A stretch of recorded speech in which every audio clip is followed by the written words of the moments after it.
तुम्हाला माहिती आहे का, भगवान श्रीकृष्णांनी आपला शेवटचा श्वास भारतातील कोणत्या पवित्र ठिकाणी घेतला होता ते माहित नसेल तर हा व्हिडिओ शेवटपर्यंत पहा.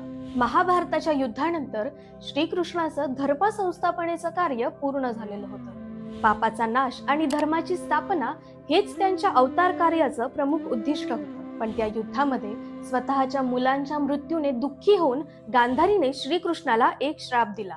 तो श्राप असा होता की ज्याप्रमाणे माझं कुळ उद्ध्वस्त झालं त्याचप्रमाणे तुझ्या डोळ्यांसमोर तुझं यादव कुळ नष्ट होईल. आणि तो श्राप खराही ठरला.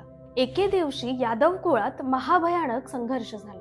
मध्यधुंद यादव एकमेकांवर तुटून पडले. संपूर्ण वंशाचा विनाश करणारं एक संहारकांड घडलं आणि अखेर त्या युद्धामध्ये यादव कुळाचा सर्वनाश झाला. या यादवी युद्धांमध्ये सहभागी नसलेला बलरामही नंतर समाधी घेऊन समुद्रामध्ये विलीन होऊन जातो. भगवान श्रीकृष्ण हे सगळं शांतपणे पाहत असतात, कारण त्यांना जाणवतं की आपल्या लीलेचा शेवट जवळ येत आहे. यानंतर भगवान श्रीकृष्ण एकटेच जंगलात गेले. जंगलात एका पिंपळाच्या झाडाखाली ते ध्यानस्थ बसले. संपूर्ण जगाच्या कल्याणासाठी केलेल्या कार्याची सांगता त्यांच्या ध्यानात सुरू होती. तेव्हाच जरा नावाचा एक शिकारी त्या परिसरातून जात होता. अंधुक प्रकाशामध्ये त्याला श्रीकृष्णाचे पाय हे हरणाच्या मुखासारखे भासले आणि त्याने नेम धरून बाण सोडले. तो बाण थेट श्रीकृष्णाच्या पायाला जाऊन लागला.